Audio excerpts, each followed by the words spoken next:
भौतिकी के मूल तत्व वीडियो व्याख्यान श्रृंखला में आज प्रस्तुत है मेरा 8वां व्याख्यान। यह व्याख्यान एक यूनिट शुद्ध गतिकी पर मेरे पिछले 6 व्याख्यानों के बाद आज एक अंतिम कड़ी होगा। इस व्याख्यान में हम स्वतंत्र रूप से गिरती हुई वस्तुएं और अन्य उदाहरणों के आधार पर एक समान त्वरण की गति को समझने का प्रयास करेंगे। इसके पहले हमने देखा है कि एक न्यूटोनियन कण की एक विमीय आकाश में गति का वर्णन करने के लिए हमने कई गतिज राशियों की परिभाषाएं दी हैं, जिसमें सबसे महत्वपूर्ण है कण की स्थिति को व्यक्त करने वाली राशि, जिसे स्थिति सदिश या स्थिति वेक्टर कह सकते हैं। स्थिति सदिश का मान अगर समय के फलन के रूप में हमें ज्ञात है तो इसका अर्थ यह है कि हम हर क्षण कण कहां पर स्थित होगा इसकी जानकारी रखते हैं। लेकिन स्थिति सदिश का अगर हमें समय के रूप में व्यंजक ज्ञात है तो उसका अवकलन करके प्रथम अवकलन गुणांक समय के सापेक्ष जो स्थिति सदिश का होगा उसे हमने तात्क्षणिक वेग के रूप में परिभाषित किया है। और इसी तरह से तात्क्षणिक वेग के प्रथम अवकलन गुणांक समय के सापेक्ष को हमने त्वरण के रूप में परिभाषित किया है और यह भी कहा है कि यह एक तरह से स्थिति सदिश के द्वितीय अवकलन गुणांक के बराबर है। तो स्थिति सदिश का द्वितीय अवकलन गुणांक त्वरण के बराबर होगा, तृतीय अवकलन गुणांक जर्क के बराबर, चतुर्थ अवकलन गुणांक स्नेप के बराबर, पंचम अवकलन गुणांक क्रेकल के बराबर और षष्ठम अवकलन गुणांक पॉप के बराबर होगा। इस प्रक्रिया से स्पष्ट होता है कि अवकलन गणित का प्रयोग करके इस क्रम में स्थिति सदिश से वेग, वेग से त्वरण, त्वरण से जर्क, जर्क से स्नेप, स्नेप से क्रेकल और क्रेकल से पॉप प्राप्त किए जा सकते हैं। इसलिए अवकलन गणित का न्यूटोनियन यांत्रिकी और इस गतिकी के वर्णन में विशेष महत्व है। अगर हमें इसके उल्टे क्रम में चलना है तो अवकलन के उल्टी संक्रिया जो है समाकलन, उसका प्रयोग करना होगा। पिछले व्याख्यान में मैंने बताया था कि अवकलन और समाकलन गणित दोनों कलन गणित के मौलिक प्रमेय, कैलकुलस के मौलिक प्रमेय से संबंधित है और इसलिए हम पॉप को समाकलित करके, अगर पॉप हमें समय के व्यंजक के रूप में मालूम है तो उसको समाकलित करके क्रेकल का समय के रूप में व्यंजक प्राप्त कर सकते हैं। लेकिन यहाँ पर एक समाकलन नियतांक आता है और समाकलन नियतांक का मान ज्ञात करने के लिए किसी एक क्षण पर क्रेकल का मान ज्ञात होना आवश्यक है। और इसी तरह से हम क्रेकल से स्नेप, स्नेप से जर्क और जर्क से त्वरण प्राप्त कर सकते हैं। त्वरण का अगर हमें समय के फलन के रूप में मालूम है तो हम उसका समाकलन करके वेग प्राप्त कर सकते हैं और तात्क्षणिक वेग का मान अगर हमें किसी एक क्षण पर मालूम है तो ये जो डेरिवेशन है ये पूरा हो जाएगा। और इसी तरह से हम देखते हैं कि तात्क्षणिक वेग का अगर हमें समय के फलन के रूप में व्यंजक मालूम है तो उससे स्थिति सदिश का समय के फलन के रूप में व्यंजक प्राप्त किया जा सकता है। केवल एक शर्त रहेगी कि हमें किसी एक क्षण पर स्थिति का ज्ञान होना आवश्यक है।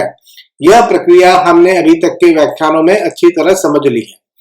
हमने पिछले व्याख्यान में एक समान त्वरण के विशिष्ट उदाहरण के लिए 5 समीकरणों को व्युत्पन्न किया था, डिराइव किया था और ये 5 समीकरण मैंने अदिश रूप में लिखे थे। यह सुविधा केवल हमें एक विमीय सदिशों के संदर्भ में उपलब्ध है, क्योंकि एक विमीय सदिश जो है उनकी केवल 2 ही दिशाएं होती हैं, एक तो पॉजिटिव और एक नेगेटिव दिशा। जैसा मैंने बताया था प्रारंभ में कि अगर x निर्देशांक का मान जिस तरफ बढ़ता है उस दिशा को प्लस x कहा है और x निर्देशांक का मान जिस तरफ घटता है उस दिशा को माइनस x दिशा कहा है। अतः एक विमीय सदिश को एक साइन वाले अदिश के रूप में व्यक्त किया जा सकता है, जिसके साथ कि पॉजिटिव और नेगेटिव साइन का चिन्ह का प्रयोग किया जाए। अगर राशि जो अदिश जिसका प्रयोग हो रहा है वो धनात्मक है तो उसका अर्थ यह होगा कि वो प्लस एक दिशा में से संबंधित है उसके सदिश रूप में। और अगर राशि जो हम काम में ले रहे हैं वो ऋणात्मक है तो उसका अर्थ यह होगा कि उससे संबंधित सदिश राशि जो है वो माइनस एक्स दिशा में अपनी दिशा रखती है। इसके पूर्व व्याख्यान में मैंने ग्राफ के आधार पर गणना करना भी बताया था।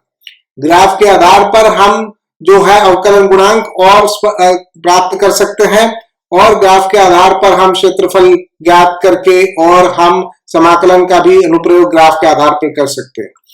इस प्रक्रिया में हम देखेंगे कि ग्राफ का जो पिछली बार अगले व्याख्यान में मैंने आपको बताया था उसमें इस बात को विशेष महत्व को समझने की आवश्यकता है कि XY ग्राफ से अगर आप कोई रेखा आपको प्राप्त होती है और उसका ढलान प्राप्त करना चाहते हैं और अगर उसका थीटा आप ग्राफ या एक कंपास को यूज करके नापना चाहते हैं तो यहाँ पर एक शर्त रहेगी। यहाँ पर एक ही रेखा को मैंने दो अलग अलग पैमानों के आधार पर खींचा है। ग्राफ को खींचने के लिए पैमाने लेने होते हैं और इन पैमानों का चयन इस प्रकार किया जाए तभी एंगल थीटा जो चित्र से प्राप्त होगा वो उसका टेंजेंट लेने पर ढलान प्राप्त होगा। और क्या शर्त है कि अगर हमने एक अक्ष पर सपोज 1 सेंटीमीटर को एक SI इकाई, क्योंकि टाइम प्लॉट कर रहा है, सेकंड के बराबर लिया है, तो Y अक्ष पर भी 1 सेंटीमीटर को एक SI इकाई जो स्थिति की है, जो हमारे यहाँ पर मीटर है, उसके बराबर लेना होगा। यानी दोनों पर बराबर ही जो पैमाने हैं वो चयनित करने होंगे, तभी जो ग्राफ खींचेंगे उससे आपको उचित थीटा प्राप्त हो पाएगा। पर जो विधि मैंने ग्राफ के आधार पर दो बिंदुओं से अभिलंब गिरा करके और उनके निर्देशांक प्राप्त करके ढलान बताने की बताई थी, उसमें इस तरह की शर्त नहीं होती है। लेकिन अगर हम थीटा जो है वो ग्राफ के आधार पर चांदे से यानी कंपास से D से पढ़ करके अगर हम मालूम करते हैं तो उस स्थिति में जो है हमें इस बात का ध्यान रखना होगा कि ग्राफ सही ढंग से खींचे गए हैं। और मैंने पिछले व्याख्यान में ये भी बताया कि कोण का भी प्रयोग किया, क्योंकि tan थीटा के रूप में जो थीटा कोण है, और यहाँ पर ये उल्लेख करना आवश्यक है कि कोण का ऐसा ही मात्रक रेडियन है। एक रेडियन वो कोण है जो 1 मीटर वृत्त का, 1 मीटर त्रिज्या वृत्त का 1 मीटर चाप जो है वो उसके केंद्र पर बनाता है, उसको 1 रेडियन कहते हैं। और आप जानते हैं कि पूरा वृत्त जो है वो 2 पाई रेडियन कोण बनाता है और पाई रेडियन 180 डिग्री के बराबर होता है।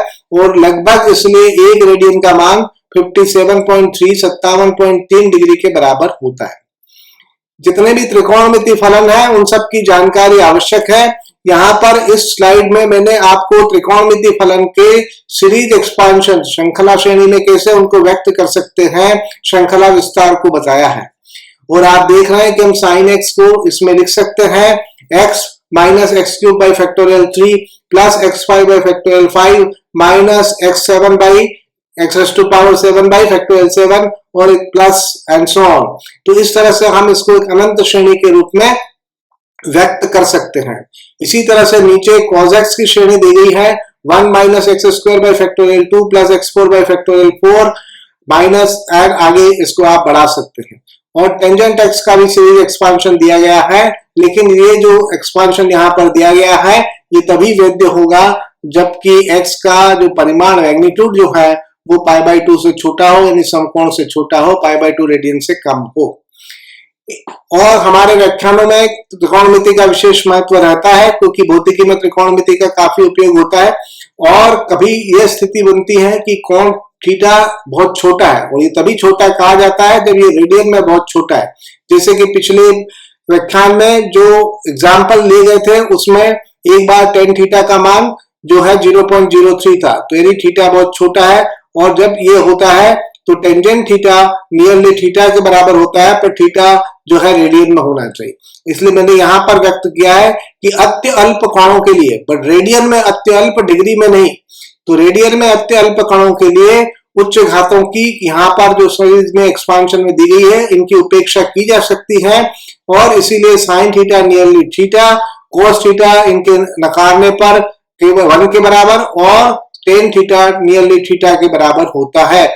कई बार हम इसका प्रयोग कर सकते हैं। पिछले व्याख्यानों में भी अधिकांश उदाहरणों में टेंजेंट थीटा छोटा था, तो इसलिए बिना टेबल का इस्तेमाल किए हुए हमने टेन थीटा को नियरली थीटा के रूप में व्यक्त करके और हमने एंगल प्राप्त कर लिया था और उसको फिर डिग्री में कन्वर्ट करके भी लिखा था।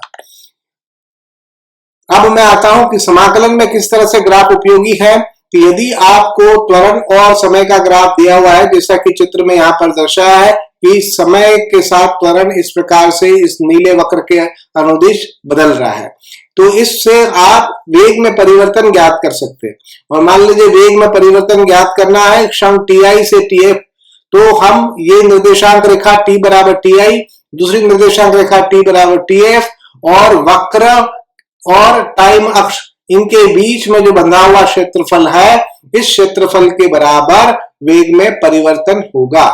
तो अगर त्वरण समय का ग्राफ दिया गया है तो त्वरण समय के ग्राफ से वेग में परिवर्तन को प्राप्त करना आसान है। जैसा इसमें मैंने बताया, पुनः दोहराता हूं कि वक्र के अधीन और निर्देशांक रेखा टी आई टी एफ के बीच और समय अक्ष के ऊपर ये जो क्षेत्रफल बन रहा है, इस क्षेत्रफल का मान वेग में परिवर्तन के बराबर होगा। और आप जानते हैं कि वेग के अवकलन से त्वरण प्राप्त होता है या त्वरण के समाकलन से वेग प्राप्त होता है। बट यहाँ पर जो अभी मैंने व्याख्यान में शर्त बताई थी कि ग्राफ का चित्रण उसी तरह से करना चाहिए कि त्वरण और हमने समय के बीच में ग्राफ खींचा है, 1 सेंटीमीटर को 1 सेकंड माना है समय अक्ष पर, तो 1 सेंटीमीटर को त्वरण अक्ष पर हमने 1 मीटर प्रति सेकंड स्क्वायर के बराबर माना है। यह मानना आवश्यक है। इसके बाद हम इसी पद्धति को इसी तरीके से वेग और समय के चित्र से, वेग और समय के ग्राफ से भी हम स्थिति में परिवर्तन, जिसे विस्थापन कहते हैं, ज्ञात कर सकते हैं। अर्थात अगर आपको समय अंतराल टी आई से टी एफ में विस्थापन ज्ञात करना है तो इस वेग समय वक्र के नीचे और समय अक्ष के बीच में निर्देशांक t बराबर टी आई की रेखा और निर्देशांक t बराबर टी एफ की रेखा के बीच में जो ये पीला क्षेत्र है, इसका क्षेत्रफल विस्थापन के बराबर होगा। यहाँ पर भी यही शर्त रहेगी कि ग्राफ खींचते समय अगर समय अक्ष पर 1 सेंटीमीटर को 1 सेकंड लिया है तो वेग अक्ष के ऊपर 1 सेंटीमीटर को 1 मीटर प्रति सेकंड लेना होगा। और अगर आपने बदल दिया कि समय अक्ष पर तो 1 सेंटीमीटर बराबर 1 सेकंड लिया और वाई अक्ष पर जो है 1 सेंटीमीटर बराबर 2 मीटर पर सेकंड ले लिया, तो ग्राफ से जो मान प्राप्त होगा, अगर आप ग्राफ के ऊपर जो खाने बने हुए होते हैं उनके आधार पर ज्ञात कर रहे हैं तो मान ज्ञात होने में त्रुटि हो सकती है। तो इस बात का विशेष ध्यान रखें।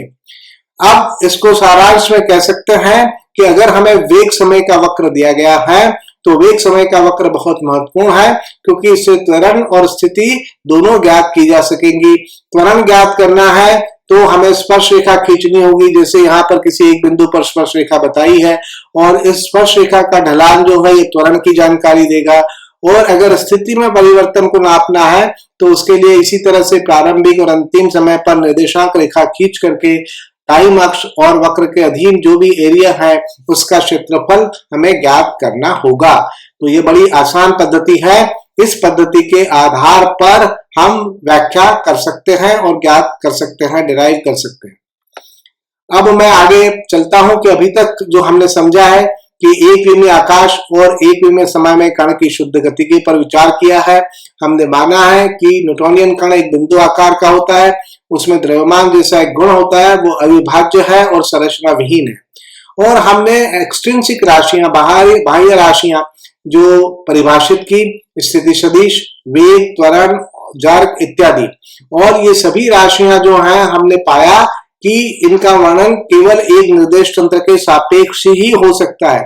अतः निर्देश तंत्र का चयन अत्यावश्यक रहता है। और साथ ही हमने ये भी देखा कि ये राशियां निर्देश तंत्र बदलने पर इनका वर्णन बदल सकता है।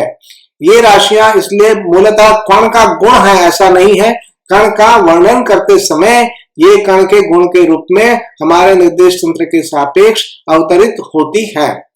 फिर हमने कुछ गति के विशिष्ट उदाहरणों पर चर्चा की थी, जिसमें एक विरामावस्था वाली गति, स्टेट ऑफ रेस्ट, एक समान वेग से गति जिसे यूनिफॉर्म मोशन कहते हैं, जिसमें कि वेग नियत रहता है, और एक समान त्वरण से गति, एक समान त्वरण से गति में त्वरण नियत रहता है। इसके बाद मैंने एक उदाहरण एक समान जर्क से गति का भी पिछले व्याख्यान में लिया था। आज के इस व्याख्यान में अब हम एक समान त्वरण से गति के उदाहरण के रूप में h ऊंचाई से, मान लीजिए ये h ऊंचाई पर कोई वस्तु मेरे पास है और इसको मैं छोड़ देता हूं, तो h ऊंचाई से ये वस्तु गिरते हुए पृथ्वी को जाकर के टकराती है, तो उस गति का अध्ययन करने का हम प्रयास करेंगे। और यहाँ पर हमने कई बातों को जो किसी अर्थ में और किसी स्तर के विश्लेषण पर महत्वपूर्ण हो सकती हैं, लेकिन यहाँ हम उनको महत्वहीन मान रहे हैं। जैसे कि कोई भी वस्तु जब हवा में स्थित होती है तो हवा के कारण या वायु के कारण उस पर एक उत्प्लावन बल लगता है। जिस तरह का बल पानी में लगता है उसी तरह का हवा के कारण भी उत्प्लावन बल, हवा के माध्यम जो है वो एक श्यान माध्यम है, तो श्यानता के कारण भी एक घर्षण बल लगता है या एक विरोधी बल लगता है। तो श्यान बल हवा पर बह रही हो, हवाएं चल रही हो तो हवा का प्रभाव होता है वेग का, और गैर जड़त्व फ्रेम का प्रभाव आगे हम अध्ययन करेंगे इसका भी, कि पृथ्वी से जुड़ा हुआ निर्देश तंत्र अजड़त्व निर्देश तंत्र है, और क्योंकि पृथ्वी अपने अक्ष के ऊपर घूम रही है, साथ ही पृथ्वी कक्ष में सूर्य की कक्षा में भी एक गति कर रही है, तो इससे जो प्रभाव उत्पन्न होंगे उन पर भी चर्चा आगे आने वाले व्याख्यानों में जब ये इस स्तर पर हम पहुंचेंगे करेंगे।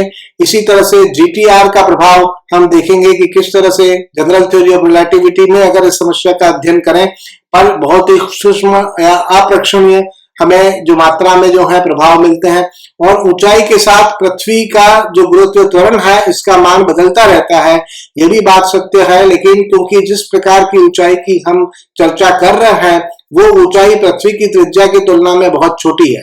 पृथ्वी की त्रिज्या आप जानते हैं लगभग 6400 किलोमीटर है और हम कुछ मीटर की ऊंचाई पर ही चर्चा कर रहे हैं, अतः इन सब बातों को अभी नजरअंदाज करना उचित है। और हम देखेंगे कि जिस तरह की गणना और सूत्र हमें प्राप्त होंगे उनके आधार पर, सैद्धांतिक आधार पर हम कोई परिणाम निकालते हैं और वही परिणाम हमें जो है प्रयोगों में भी दिखाई देंगे। और इसका अर्थ यह है कि इस प्रकार की जो पद्धति अभी हम डेवलप कर रहे हैं इसका प्रायोगिक सत्यापन भी हम कर पाएंगे। और इसी तरह से अंत में यह भी बताना चाहता हूं कि अगर जब कोई वस्तु पृथ्वी पर स्वतंत्र रूप से गिर रही है तो उस पर सूर्य, चंद्रमा या अन्य ग्रहों का क्या कोई प्रभाव पड़ रहा है या किस तरह से उसका महत्व है या महत्वहीन है, और इसको विशेष तौर पर एक धारणा जो होती है भारहीनता, उसके संदर्भ में आगे हमें समझना होगा। तो यह न मान करके चले कि ये उदाहरण अभी लिया गया है पर इस उदाहरण की पूर्णतः चर्चा अभी नहीं हो पा रही है। अभी हम केवल अंडर अप्रोक्सीमेशन एक कुछ चीजें मान लेने के बाद कि केवल एक ही प्रकार का त्वरण प्रभावी है या कुल त्वरण जो है वो ऊर्ध्वाधर नीचे की दिशा में ही है और उसका मान नियत है हर बिंदु पर। गति के अंदर जितने भी बिंदु आते हैं, जहां से शुरू होती है गति और जहां पर गिरता है वहां तक के सभी बिंदुओं पर त्वरण जो है पूरी गति के दौरान नियत रहता है। और पृथ्वी से टकराने के बाद अगर वो बाउंस होता है तभी हम उस घटना पर भी चर्चा नहीं करेंगे कि उसके बाद एक बार टकराने के बाद उसकी गति में क्या परिवर्तन होगा, क्यों होगा, किस तरह से हो सकता है। इन पर आगे आने वाले व्याख्यानों में जब भी इस उदाहरण को पुनः लिया जाएगा निश्चित तौर पर हम चर्चा करेंगे। तो अब इस गति की व्याख्या करने के लिए उदाहरण आपको पूरा से जरा देता हूं कि एक h ऊंचाई से एक वस्तु को छोड़ा जाता है। किसी भी चीज को मैंने पकड़ रखा है, मान लीजिए मैंने पेन पकड़ लिया और उसको छोड़ दिया तो ये ऊर्ध्वाधर नीचे की तरफ गिरता है और ये पेन अब गिर चुका है। तो ये जब जहां पर मैं इसको ले रहा हूं वहां पर से, जहां पृथ्वी का मान लीजिए धरातल है, इस धरातल पर यहां पर गिरता है तो मैं यहां पर मूल बिंदु का चयन कर रहा हूं। अर्थात मैं पृथ्वी पर या धरातल पर या सतह पर मूल बिंदु उस बिंदु पर ले रहा हूं जिस बिंदु से इसको छोड़ा गया था, और क्योंकि कण मान के चल रहा हूं इसलिए एक बिंदु से वास्तव में जो चीजें छोड़ी जाएंगी वो दृढ़ पिंड है ये मान लेते हैं, उनके अंदर कोई बदलाव नहीं होता है पूरे गति के दौरान, और उनको एक केंद्र पर हमने एक बिंदु पर केंद्रित मान रखा है। तो इसलिए एक वस्तु को छोड़ने के बाद वो यहाँ पर गिरती है तो यहाँ पर मैंने मूल बिंदु को लिया है और इससे h ऊंचाई पर वो वस्तु स्थित है। तो h ऊंचाई पर स्थित होने से मेरे जो संकेत काम में लूंगा कि टाइम t बराबर 0 पर y बराबर hj है, क्योंकि मैंने ऊर्ध्व ऊपर की तरफ की जो दिशा है इसको प्लस y एक्सिस लिया है और ऊर्ध्व नीचे की तरफ की जो दिशा है उसको नेगेटिव y एक्सिस लिया है। ये आगे जिस तरह के उदाहरण लेंगे उसमें होने वाली सुविधा को ध्यान में रख करके ही, अभी तक हमने केवल x अक्ष और समय अक्ष की चर्चा की थी, पर जिस तरह से संकेत x अक्ष है उसी तरह से संकेत y अक्ष भी है, और x की जगह हम वहां पर चाहते तो भी y अक्ष भी लिख सकते थे। तो इसलिए उस स्वतंत्रता का प्रयोग करते हुए मैंने ये कहा कि ऊर्ध्वाधर ऊपर की तरफ की दिशा y दिशा है और जो ऊर्ध्वाधर नीचे की तरफ दिशा है वो माइनस y दिशा है, और y दिशा में जो एकांक सदिश है वो j है, तो माइनस j बताएगा ऊर्ध्वाधर माइनस y दिशा में एकांक सदिश। जब वस्तु को छोड़ा जाता है उसके बाद उसके y निर्देशांक के मान में, क्योंकि शुरू में ऊंचे ऊंचाई h पर है तो y निर्देशांक का मान h है, जब छोड़ा जाता है तो y निर्देशांक के मान में कमी आती है और फिर वो जब पृथ्वी से टकराएगी तब y का मान 0 हो जाएगा। इस समस्या को हल करने का अर्थ है कि हमें y का समय के फलन के रूप में व्यंजक ज्ञात करना है, ताकि हर क्षण पर वस्तु किस बिंदु पर होगी यह हम ज्ञात कर सकें।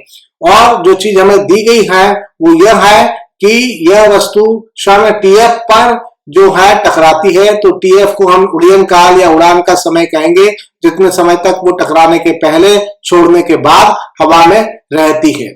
और जो माना है हमने कि त्वरण नियत है, उसका परिमाण g है, मैग्नीट्यूड g है, दिशा माइनस j है, इसलिए मैंने यहाँ पर त्वरण को माइनस जी लिखा है। लेकिन ये जो g है परिमाण को बता रहा है, यहाँ पर ये पॉजिटिव है, ये इसका मान है, मैग्नीट्यूड है त्वरण का, और ये त्वरण नियत है। इस बात को मानने के बाद फिर हम इस त्वरण के अवकलन से वेग, दार्शनिक वेग का व्यंजक प्राप्त कर सकते हैं। इसलिए मैंने यहाँ पर लिख दिया कि velocity as a function of time, तो वेग जो है समय के फलन के रूप में इंटीग्रेशन समाकलन at dt से दिया जाएगा। तो समाकलन त्वरण का करने पर हमें दार्शनिक वेग की प्राप्ति होगी। त्वरण का सूत्र है समय के रूप में, वो मैंने लिख दिया, समय इसमें है ही नहीं क्योंकि ये नियतांक है।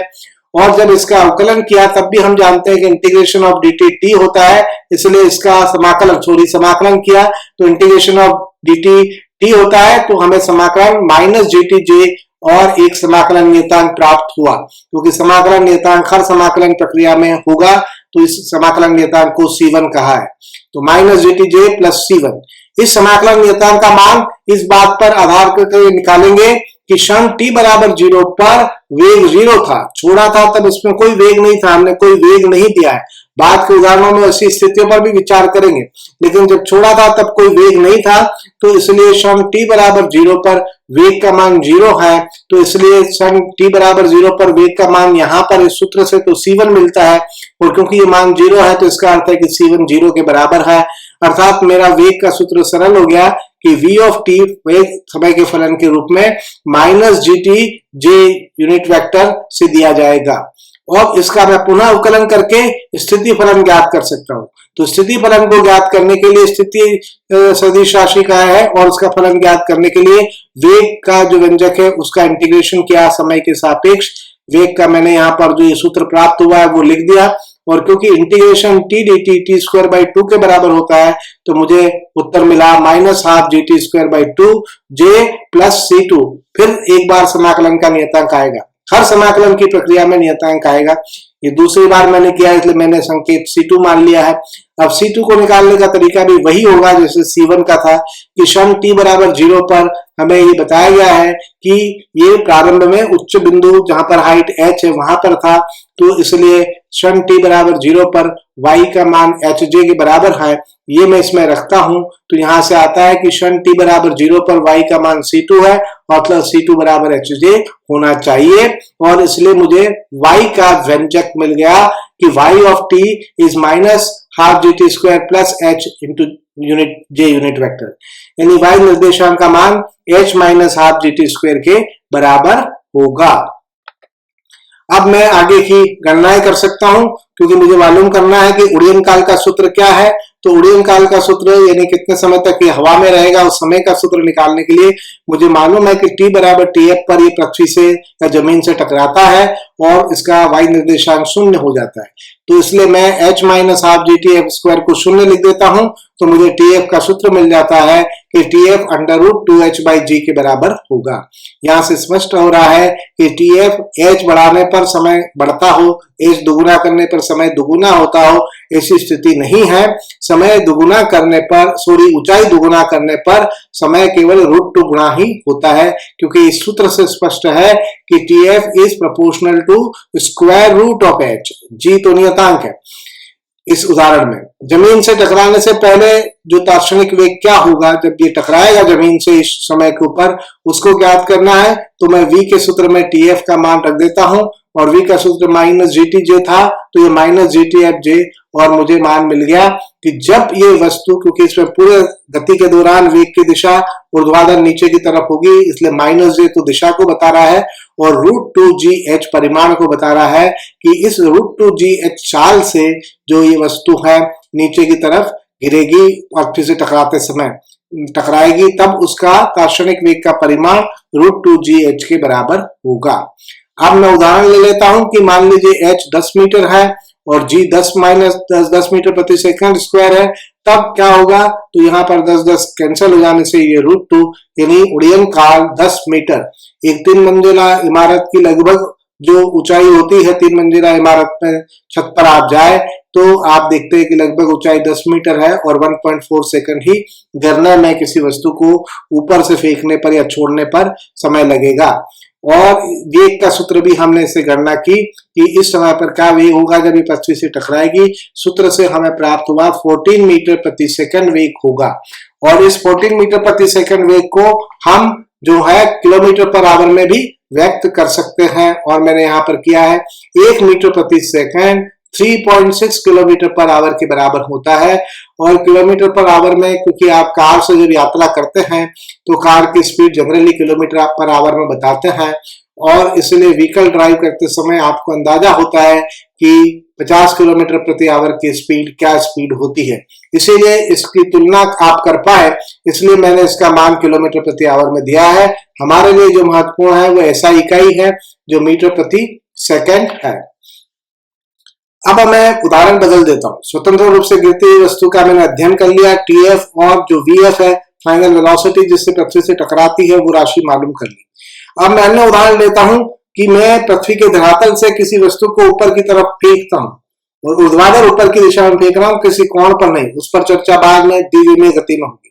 लेकिन मैं सीधे ऊपर की दिशा की तरफ किसी वस्तु को फेंकता हूं तो उस समय क्या होगा, तो फिर मैं यही मान रहा हूं कि ऊर्ध्वाधर ऊपर की तरफ प्लस वाई एक्सिस है, उसके लिए जे है, मूल बिंदु जहां से मैं फेंक रहा हूं वहीं से है, तो प्रारंभ में कण t बराबर 0 पर मूल बिंदु पर है तो y निर्देशांक भी 0 है, और जिस चाल से फेंक रहा हूं यानी वेग का परिमाण u है, तो वेग की जो मान है वो u एकांश सदिश j के बराबर होगा। तो ये मुझे दिया हुआ है। उद्देश्य फिर वही है कि वेग का समय के रूप में फलन ज्ञात करना और y का स्थिति का समय के रूप में फलन ज्ञात करना, जबकि हमें ये ज्ञात है कि त्वरण जो है वो नियत है पूरी गति में और इसका मान ऊर्ध्वाधर नीचे की तरफ है और इसका मान g के बराबर है परिमाण में। तो ये स्थिति पर होने पर अध्ययन करने में, जैसा आप जानते हैं उदाहरण से, कि अगर किसी वस्तु को फेंका जाता है तो वो ऊपर की तरफ जब बढ़ रही है तो उसका वेग पहले घटता जाएगा, क्योंकि वेग की दिशा जो है त्वरण की दिशा जो है उससे विपरीत दिशा में, त्वरण नीचे की तरफ काम कर रहा है, वेग ऊपर की तरफ है। तो ऐसी स्थिति में वेग का जो परिमाण है वो घटता जाता है और एक बिंदु ऐसा आएगा जहां पर कि दार्शनिक वेग शून्य हो जाएगा। ये उच्चस्थ स्थिति का बिंदु होगा और फिर त्वरण के प्रभाव में वस्तु वापस से नीचे की तरफ गिरना प्रारंभ करेगी। तो जबकि इसी वस्तु को जमीन से ऊर्ध्वाधर ऊपर की तरफ फेंका जाता है तो इसी प्रकार की गति होती है। पहले y निर्देशांक बढ़ता है, एक अधिकतम पहुंचने के बाद वापस y निर्देशांक घट करके वस्तु वापस जमीन से टकराएगी। जिस क्षण पर ये उच्चतम स्थिति पर होगी वो क्षण हमने tm कहा है, और जो भी अधिकतम ऊंचाई उस क्षण पर y निर्देशांक होगा उसको hm संकेत हम काम में ले रहे हैं। तो क्षण tm पर वो अधिकतम ऊंचाई hm पर होगी। अब हम गणना करते हैं, वही पद्धति रहेगी कि समय के सापेक्ष समाकलन करके त्वरण से वेग प्राप्त कर सकते हैं। तो वेग का प्राप्त करने के लिए हमने त्वरण के सापेक्ष वेग का समाकलन किया है, त्वरण का समाकलन किया है, सॉरी, वेग ज्ञात करने के लिए समय के सापेक्ष त्वरण का समाकलन किया, त्वरण का सूत्र लिखा, वही पिछले वाला सूत्र मिला माइनस gt प्लस c1, क्योंकि त्वरण वही है। लेकिन नियतांक c1 अभी भिन्न है। पिछली बार नियतांक c1 का मान अलग था, इस बार नियतांक c1, क्योंकि पिछली बार जब t बार 0 पर छोड़ा था तब वेग प्रारंभिक वेग 0 था, अब वस्तु को फेंका गया है और प्रारंभिक वेग u है और ऊपर की दिशा में है। तो इस बार हमें ये पता चलता है कि क्षण t बराबर 0 पर वेग uj है, और क्योंकि इस सूत्र में क्षण t बराबर 0 पर वेग c1 होता है तो c1 का मान uj है, तो वेग का व्यंजक बदल गया और वो हमें प्राप्त हुआ u माइनस gt जे। तो ये हमें वेग का व्यंजक मिल गया। तो फिर पिछली बार की तरह की प्रक्रिया करेंगे कि इसका समाकलन करके स्थिति फलन ज्ञात किया जाए। इसका समाकलन करने पर ये नई टर्म जो यू आई है उससे हमें यूटी मिलता है, क्योंकि इंटीग्रेशन ऑफ डी टी होता है और integration of T D T square by 2 होता है। तो पहले की तरह minus half g t square मिलता है और एक समाकलन नियतांक आएगा पुनः, तो C2। अब इस C2 का मान निकालें तो पिछली बार हमने देखा था कि C2 का मान जो है वो नॉन जीरो था, लेकिन इस बार C2 जीरो हो जाएगा, क्योंकि जब क्षण t बराबर 0 पर फेंका है तो हमने मूल बिंदु से प्रक्षेपित किया है, वहीं पर मूल बिंदु लिया है, तो इसलिए ये t बराबर 0 पर रखें तो y का मान C2 आ रहा है, लेकिन वहां पर मूल बिंदु चयनित है इसलिए 0 हो गया। और इसलिए y का हमें ये सूत्र मिल गया ut minus half g t square. तो ये जमीन से ऊर्ध्वाधर ऊर्ध्व प्रक्षेपण के स्थिति के लिए मैंने दोनों व्यंजक प्राप्त कर लिए, vt बराबर u माइनस जी टी जे और yt बराबर with in bracket ut minus half g t square and दिशा जो है वो j यानी y अक्ष के अनुदिश। अब जब क्षण t बराबर tm पर अधिकतम ऊंचाई पर पहुंचेगा तो मैंने आपको बताया कि परिभाषा से अधिकतम ऊंचाई शीर्ष बिंदु पर जब वह होता है तो उसका तात्क्षणिक वेग शून्य हो जाता है। ध्यान में रखें इसमें त्वरण पूरी गति के दौरान शून्य नहीं है, और चाहे हमें वेग के परिवर्तन के रूप में त्वरण परिभाषित है, लेकिन किसी क्षण पर हम वेग का मान शून्य हो सकता है, जैसा कि इस उदाहरण में उच्चतम स्थिति पर होगा। और उच्चतम स्थिति पर t बराबर tm पर वेग शून्य है, तो सूत्र में लिखा तो u माइनस जी टी एम बराबर शून्य, और tm का सूत्र प्राप्त हो गया कि अधिकतम ऊंचाई पहुंचने में कितना समय लगेगा, tm u बाई जी। लेकिन अब जब मुझे ये सूत्र मिल गया तो मैं hm भी निकाल सकता हूँ। hm यानी कितनी अधिकतम ऊंचाई होगी, यानी जो भी y निर्देशांक का मान इस क्षण पर है, तो y के सूत्र में मैंने t की जगह tm लिखा और फिर इस मान को रख दिया और सिंप्लीफाई किया तो मुझे मिल गया u स्क्वायर बाई 2g। तो मैंने इस अध्ययन से क्या पाया कि क्षण u बाई जी पर ये अधिकतम ऊंचाई u स्क्वायर बाई 2g पर होगा, y दिशा में ऊपर की तरफ। अब हम अगली गणना कर सकते हैं कि वापस ऊंचाई पर जाने लगे कि वहां रुक नहीं सकता, क्योंकि त्वरण है और उस त्वरण के कारण नीचे की तरफ गिरेगा, और जब ये गिर करके पृथ्वी से टकराएगा क्षण tf पर, तो क्षण tf पर y फिर 0 हो जाएगी। तो इसका अर्थ है कि ये y यानी ये राशि utf minus half g T F square 0 होगी। इसके दो मान होंगे, एक मान tf बराबर 0 है, पहले वहां से फेंका ही गया है, दूसरा मान जो tf का हमें प्राप्त हुआ है वो 2u बाई जी है और उसका महत्व है तो 2tm 2u बाई जी दुगुना मिला है tm का, अर्थात जितना समय इसको ऊपर जाने में लगता है उस समय के दुगुने समय में ये वस्तु वापस आकर के गिरती है, तो कुल मिलाकर के। और यहाँ पर एक तरह से देखें तो जितने समय में वस्तु ऊपर जाती है उतना ही समय वस्तु नीचे आने में लेती है। और अगर आपको किसी प्रयोग में इन दोनों में अंतर नजर आता है प्रयोग करते समय, तो ध्यान में रखें कि कई बातों को हमने यहाँ पर नजरअंदाज किया है, उन्हीं में से कोई बात प्रभावी होगी। अन्यथा इस गतिकी के अध्ययन से ये स्पष्ट हो रहा है कि ऊपर जाने में लगा समय tm और उसको टाइम ऑफ असेंट कहते हैं, और नीचे आने में लगा समय td, ये दोनों u बाई जी के बराबर है, और कुल उड़्यन काल जो है वो 2u बाई जी के बराबर है। तो यह इस गति का अध्ययन हुआ। इस अध्ययन के आधार पर न्यूमेरिकली भी अध्ययन समझ सकते हैं कि यदि u 10 लेते हैं और g को भी 10 लेते हैं तो u का मान 10 मीटर पर सेकेंड और g का मान 10 मीटर पर सेकेंड स्क्वायर है, तो time taken in attaining maximum height, ऊपर तक ऊंचाई तक पहुंचने में लगने वाला समय 1 सेकंड होता है, उड़्यन काल 2 सेकंड, और ऊंचाई जिस अधिकतम तक पहुंच पाता है वो 5 मीटर सूत्रों के आधार पर प्राप्त होती है। तो यह अंकित परिणाम हमें मिल गए। लेकिन अगर हम इसी गति को भेजने की, प्रक्षेपण की गति को दुगुना कर देते हैं और 10 के बजाय 20 मीटर कर देते हैं, तो दुगुना करते हैं तो देखते हैं कि tm और tf दोनों दुगुने हो जाते हैं, लेकिन hm 4 गुना हो गया है, क्योंकि hm u स्क्वायर के समानुपाती है। तो इस प्रकार हम अध्ययन से पता लगा पाए कि प्रक्षेपण गति दुगुनी करने पर 4 गुनी ऊंचाई प्राप्त होती है, और यह बात बहुत महत्वपूर्ण है जमीन से ऊर्ध्वाधर ऊर्ध्व प्रक्षेपण के उदाहरण में। अब मैं अगले उदाहरण लेना चाहता हूं। ये यहाँ पर क्या माना है मैंने कि जमीन के बजाय मैं किसी ऊंचाई h पर हूं और वहां से मैंने ऊर्ध्वाधर प्रक्षेपण किया है, फिर अवरोधक कोई बीच में नहीं रखा है। तो कोई वस्तु को जब हम h ऊंचाई से ऊर्ध्वाधर ऊपर प्रक्षेपित करते हैं और वो पहले एक और अधिक ऊंचाई तक जाएगी और फिर वापस नीचे गिरेगी और पृथ्वी से टकराएगी। इस प्रकार की गति को मैंने कहा है ऊर्ध्वाधर h ऊंचाई से ऊर्ध्वाधर ऊर्ध्व प्रक्षेपण। तो बाकी संकेत मैं वैसे के वैसे ही रख रहा हूं कि y अक्ष की दिशा में एकांक सदिश j है और मूल बिंदु अभी भी वो लिया गया है कि जहां से मैंने फेंका था इसको उसके नीचे से मैं अभिलंब गिराऊं तो पृथ्वी की सतह पर जो अभिलंब आएगा उस पृथ्वी की सतह पर जो अभिलंब का पाद है, जो पेड़ है जहां पर गिरा फुट ऑफ परपेंडिकुलर, उस फुट ऑफ परपेंडिकुलर को मैंने मूल बिंदु लिया है।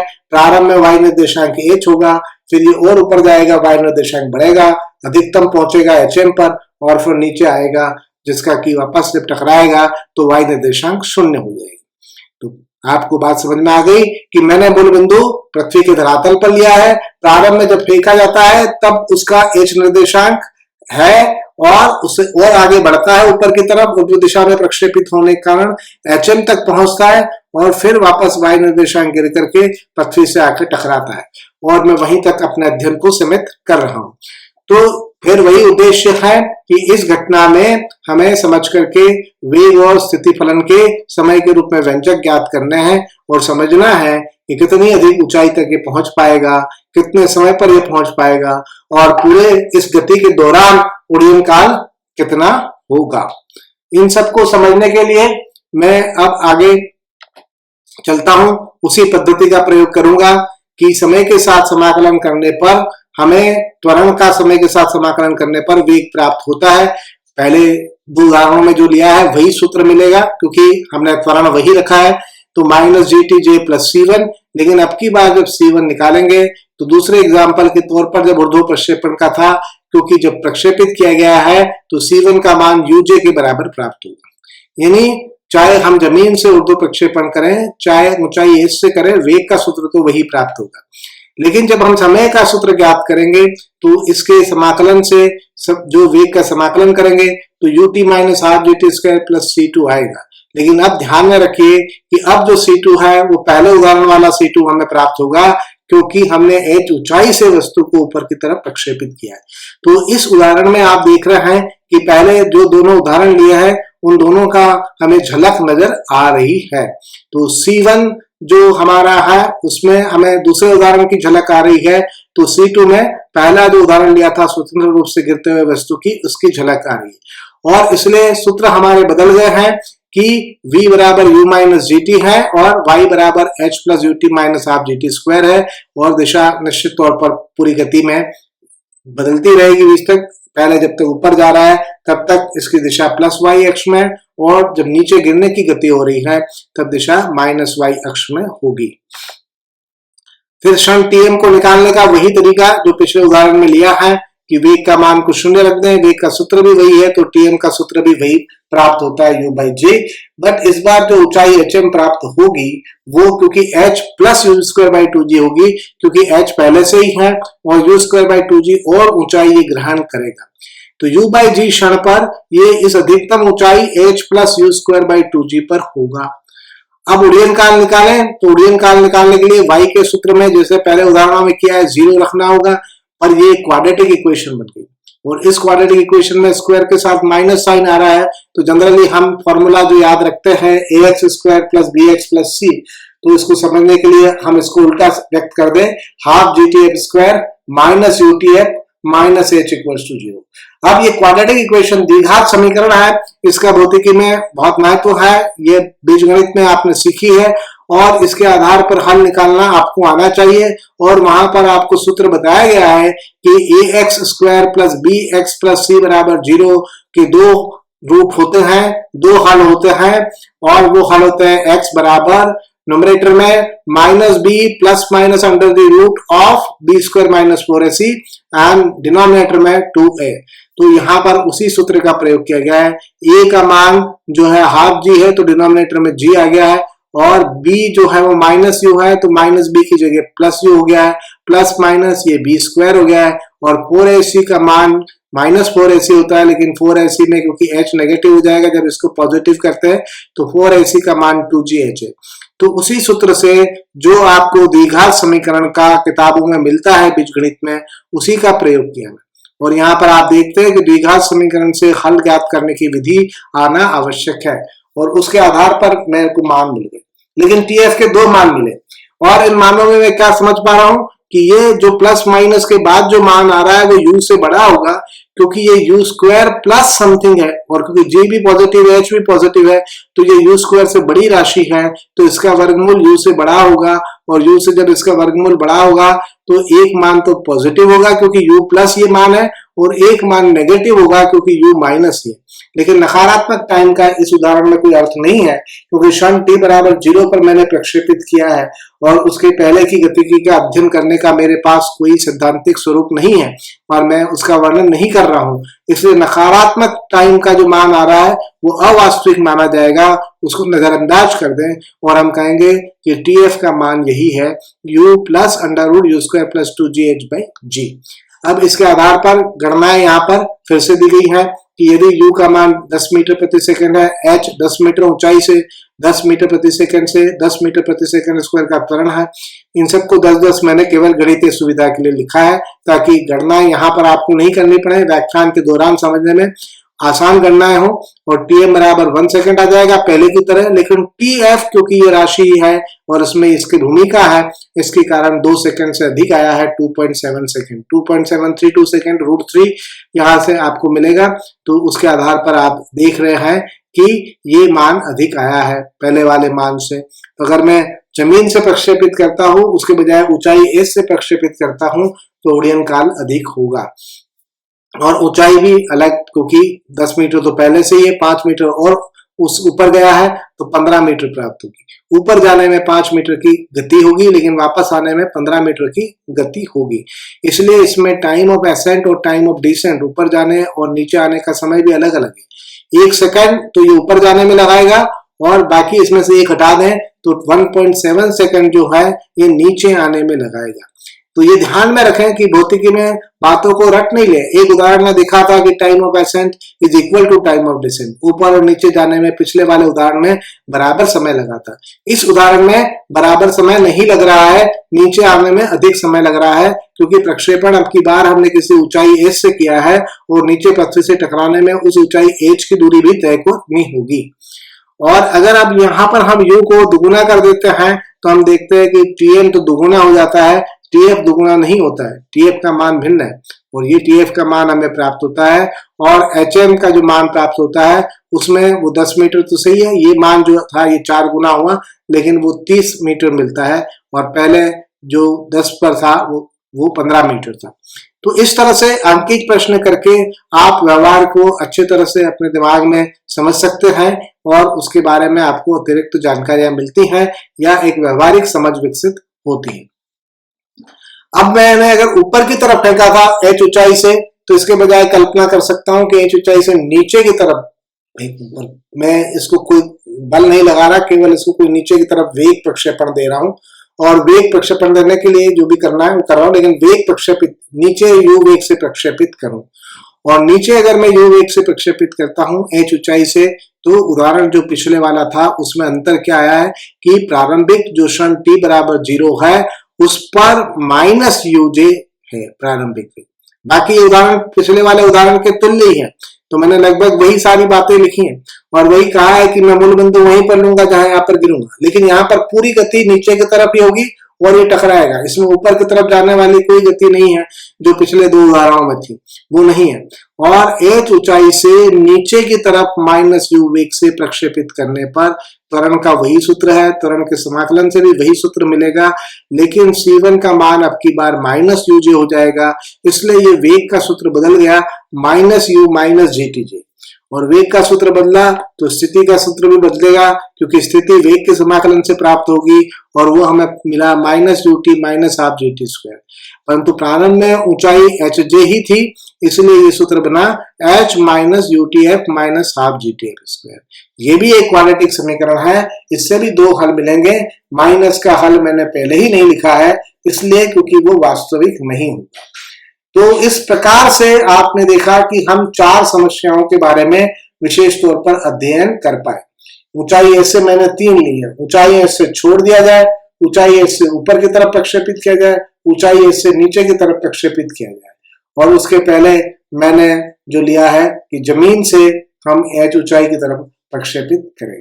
इन 4 उदाहरणों से एक समान त्वरण से होने वाली गति में किस प्रकार राशियों का महत्व है और क्या क्या घटित होता है, कितना समय लगता है अधिकतम ऊंचाई में पहुंचने में या पूरे उड्डयन काल में, उसकी कोई एक समझ आप में विकसित हुई होगी और जो आगे अध्ययन में सहायक भी होगी। दार्शनिक वेग का जो परिमाण है, कभी कभी मैंने व्याख्यान में आपने देखा होगा चाल शब्द का प्रयोग किया है।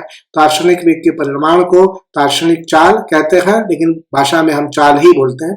तो चाल का अर्थ दार्शनिक वेग के परिमाण से, लेकिन ध्यान रखें कि औसत वेग का परिमाण जो है उसको औसत चाल नहीं कहा जाता। औसत चाल की दूसरी परिभाषा है तय की गई दूरी, और तय की गई दूरी अपने समय अंतराल को औसत चाल कहते हैं। और तय की गई दूरी हमेशा परिमाण में, मात्रा में विस्थापन से बड़ी या कम से कम उसके बराबर होती है। तो इसलिए जो औसत चाल जो है वो औसत वेग के परिमाण से बड़ी या उसके बराबर तक हो सकती है। ये बात आपको ध्यान रखनी होगी। इनका हमने अब तक विश्लेषण कर लिया है। कुछ और उदाहरण लेते हैं जो अंकित प्रश्न है। एक कार 50 मीटर को दूरी को 8 सेकंड में 3 मीटर प्रति सेकंड इनवर्स की गति से एक समान मंदता के तहत तय करती है। तो यहां पर क्या लिखा है कि एक कार है, 50 मीटर के समय है, टाइम टीएफ के अंत में एक समान मंदता के तहत तय करती है। भाषा थोड़ी हिंदी में गलत बन गई है, और अंत में इसका वेग 3 मीटर प्रति सेकंड। तो जो दिया गया है s बराबर 50 मीटर, t बराबर 8 सेकंड और अंत में वेग जो है वो 3 मीटर प्रति सेकंड का है, तो ये प्राप्त करती है। तो 8 सेकंड में 50 मीटर की दूरी तय करने के बाद उसका वेग इतना हो जाता है। और ये हमें दिया गया है कि एक समान मंदता है, और मंदता रिटार्डेशन शब्द भी कई बार काम में लिया जाता है त्वरण की जगह पर। त्वरण या मंदता या रिटार्डेशन का अर्थ ये है कि ये पर यहाँ पर चाल घट रही है, तो पहले चाल u अधिक होगी और v कम है, और त्वरण इसलिए माइनस चिन्ह से आएगा। तो यहां पर हमने कहा कि इसका अध्ययन करना है। s दे रखा है, t दे रखा है, v दे रखा है। पिछले व्याख्यान में मैंने बताया था 3 राशियां दी गई हैं। पूछा है पहले प्रारंभिक गति u, तो उसमें त्वरण का उल्लेख नहीं है। तो ये समीकरण ऐसी है जिसमें त्वरण का उल्लेख नहीं है, उस समीकरण को हम काम में लेंगे। और इस समीकरण में मैंने इसको पुनः लिख दिया u के रूप में, और u बराबर 2s/t - v, 2s/t/v के मान रख दिए तो मुझे प्राप्त हो गया। गणना करने पर बड़ी सरल गणना है, और वो मुझे प्राप्त हो गया कि 9.5 मीटर प्रति सेकंड। अब मुझे त्वरण निकालना है, तो मैं फिर वही पद्धति काम में लूंगा कि s, t और v दे रखा है, त्वरण मुझे ज्ञात करना है, और समय का इसमें जिक्र नहीं है, या समय तो दिया हुआ है, समय का तो जिक्र है, प्रारंभिक वेग का जिक्र नहीं है। तो ये समीकरण काम में लूंगा जिसमें प्रारंभिक वेग नहीं है, s vt - ½ at², इसमें u नहीं है। इसको मैंने पुनः अरेंज किया त्वरण के लिए, और त्वरण के लिए मैंने इसको इस ढंग से लिख करके और मैंने मानों को रख करके त्वरण का मान प्राप्त कर लिया, -52/64 मीटर पर सेकंड स्क्वायर, या -0.81 मीटर पर सेकंड स्क्वायर। ये नेगेटिव मान ही ये बता रहा है कि त्वरण के स्थान पर मैं मंदता शब्द का प्रयोग भी कर सकता हूं, क्योंकि वेग का मान समय के साथ साथ जो चाल जो है वो घटती जाएगी जब तक ये एक समान मंदता प्रभावी रहेगी। दूसरा उदाहरण, यदि कोई रेसर अपनी कार को 8 मीटर प्रति सेकंड स्क्वायर नियत त्वरण से विरामावस्था से प्रारंभ करके 500 मीटर की दौड़ को पूरा करता है, तो दौड़ को पूरा करने में कितना समय लगेगा। तो क्या दे रखा है कि अपनी कार को इतना त्वरण का मान दे रखा है, 500 मीटर की दूरी ये दे रखा है, और प्रारंभ में क्योंकि स्थिर था तो u दे रखा है। तो s, a और u दे रखा है। अगर मुझे मालूम करना है t, तो मुझे वो सूत्र काम में लेना होगा जिसमें v नहीं है, इसमें v नहीं है, इस सूत्र को काम में लिया, और क्योंकि u 0 है तो ये सरल सूत्र हो गया, s बराबर ½ at² और t बराबर √2s/a। मान मैंने रख दिए और मुझे 15 सेकंड उत्तर प्राप्त हुआ। तो आप क्या देख रहे हैं कि अंकित प्रश्नों को हल करते समय अगर एक विमीय गति से संबंधित आंशिक प्रक्रियाएं एक समान त्वरण के उदाहरण पर, तो आपके लिए बड़ी सरलता है। 5 में से 3 राशियां दी हुई रहती हैं, एक राशि मिसिंग होती है, एक राशि पूछी हुई रहती है। उसके आधार पर आप गणितीय गणना करके और मान ज्ञात कर सकते हैं। अगला उदाहरण भी इसी पद्धति पर है कि एक तीर को सीधे ऊपर की ओर मारा जाता है और जब वो वापस लौटता है तो जमीन में घिस जाता है। रेतीली जमीन है मान लीजिए और ये जमीन के अंदर घिस जाता है। जमीन उसके ऊपर एक मंदन बल लगाती है और उस मंदन बल के बारे में हमें जानकारी प्राप्त करनी है। तो हम उदाहरण में क्या है कि जमीन पर जब वो टकराता है तब उसकी गति दे रखी है 80 मीटर प्रति सेकेंड और ये जमीन के अंदर 0.20 घस जाता है। तो ये धस जाता है 0.2 मीटर, इसलिए हमें ये पता चल गया 20 सेंटीमीटर।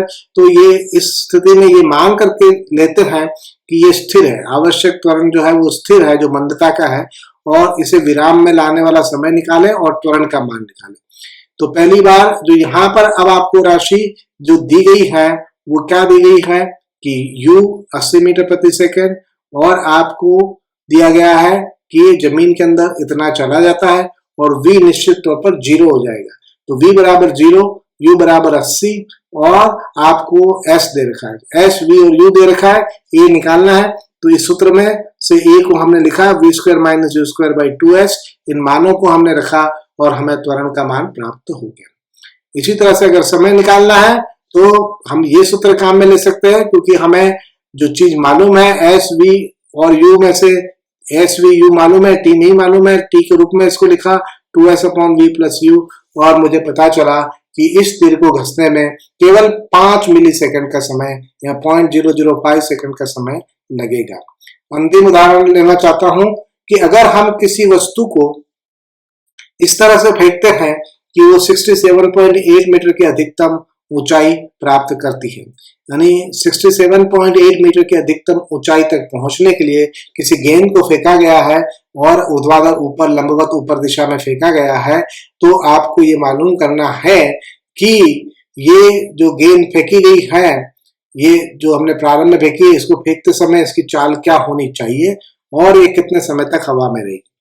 तो वही पुरानी बातों के आधार पर मैं सूत्र को काम में लेता हूं कि प्रारंभिक चाल u जो होनी चाहिए, क्योंकि अधिकतम ऊंचाई दे रखी है u स्क्वायर बाई 2g से, तो u स्क्वायर 2gh और u का मान अंडर रूट 2gh, 2g और h का मान, g का मान जहां पर इस तरह के केस में नहीं दे रखा है, हम पृथ्वी पर एक समान त्वरण गुरुत्वीय त्वरण का जो मान है 9.8 मीटर प्रति सेकेंड स्क्वायर ले सकते हैं। उसके आधार पर गणना करने पर हमें 36.4 मीटर प्रति सेकेंड का u मिलता है। और इसी की टाइम ऑफ फ्लाइट की जब गणना करते हैं तो time of flight 2u by g, क्योंकि u प्राप्त हो गया है, उससे 7.43 सेकंड हमें समय मिलता है। यहाँ क्या बात महत्वपूर्ण है कि चाहे आप फेंकें, चाहे मैं फेंकूं, चाहे कोई मशीन फेंके, अगर किसी वस्तु को ऊर्ध्वाधर ऊपर फेंकना है तो वो निश्चित तौर पर कोई ऊंचाई प्राप्त करेगी। लेकिन हम में से कोई भी फेंके, अगर u का मान 36.4 मीटर प्रति सेकंड है तो ये ऊंचाई 67.8 मीटर ही होगी और ये समय भी जो लगेगा कुल यात्रा में वो 7.43 सेकंड ही होगा। ये व्यक्ति पर नहीं आता। यहाँ पर आप देख रहे हैं कहीं द्रव्यमान की भी भूमिका नहीं है। किसी भी वस्तु को ऊपर की तरफ फेंक रहा हूं तो मुझे अगर उसको 10 मीटर तक उछालना है तो मैं वो मान, जैसे यहाँ पर 67.8 लिखा है, वहां पर 10 मीटर लिख दे और उसकी जगह पर 10 लिख करके जो मान आपको प्राप्त होगा उससे आपको पता चल जाएगा कि कितना प्रक्षेपण वेग ऊपर की तरफ आपको देना होगा। और आपको ये भी पता चल जाएगा कि अगर किसी वस्तु को 10 मीटर ऊंचाई तक फेंकना है और संबंधित चाल से फेंका गया है और 10 मीटर ऊंचाई तक वो गई है तो कितने सेकंड में वो वापस आ जाएगी। क्योंकि एक बार आपको u का मान पता चल गया तो आप ये उड़ान काल का मान भी पता चला सकते हैं। और जैसा पूर्व में बताया था कि इस प्रकार की गति में लगने वाला समय ऊपर जाते समय और नीचे आते समय बराबर होता है जब जमीन से किसी वस्तु को प्रक्षेपित करते हैं। अब यहाँ पर मैं अपना व्याख्यान और जो एक में शुद्ध गतिकी के वर्णन के संदर्भ में जो चर्चा करनी थी उसको समाप्त करता हूँ।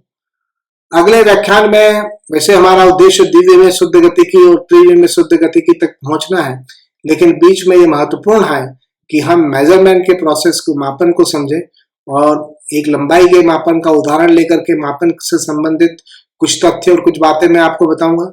मापन में त्रुटि के बारे में हम अगले व्याख्यान में चर्चा करेंगे और हम सार्थक अंकों के बारे में भी चर्चा करेंगे। सार्थक अंक वैज्ञानिक विश्लेषण में, वैज्ञानिक चिंतन में बहुत महत्वपूर्ण है और उसी के आधार पर हमें जो भी वैज्ञानिक प्रयोग करते हैं उसके निष्कर्षों को समझना होता है। तो ये अगला व्याख्यान महत्वपूर्ण होगा। इसमें एक व्याख्यान लगेंगे या 2 व्याख्यान होंगे, ये अभी मैं तय नहीं कर पाया हूँ। जैसे ही स्लाइड बन जाएंगी ये निश्चित हो जाएगा। पर उसके बाद जब हम मापन में त्रुटि और सार्थक अंकों को समझ लेंगे तो उसके उपरांत हम जो है द्विविमीय शुद्ध गतिकी और फिर उसके बाद द्विविमीय शुद्ध गतिकी पर चर्चा करेंगे। मैं उम्मीद करता हूं कि आपको ये व्याख्यान श्रृंखला और ये व्याख्यान पसंद आया होगा। पसंद आने पर लाइक बटन क्लिक करें।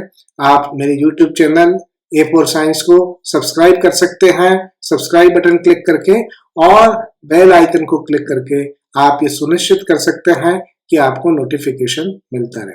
मेरी वीडियो व्याख्यान श्रृंखला भौतिकी के मूल तत्व से जुड़ने के लिए आपका धन्यवाद और आभार।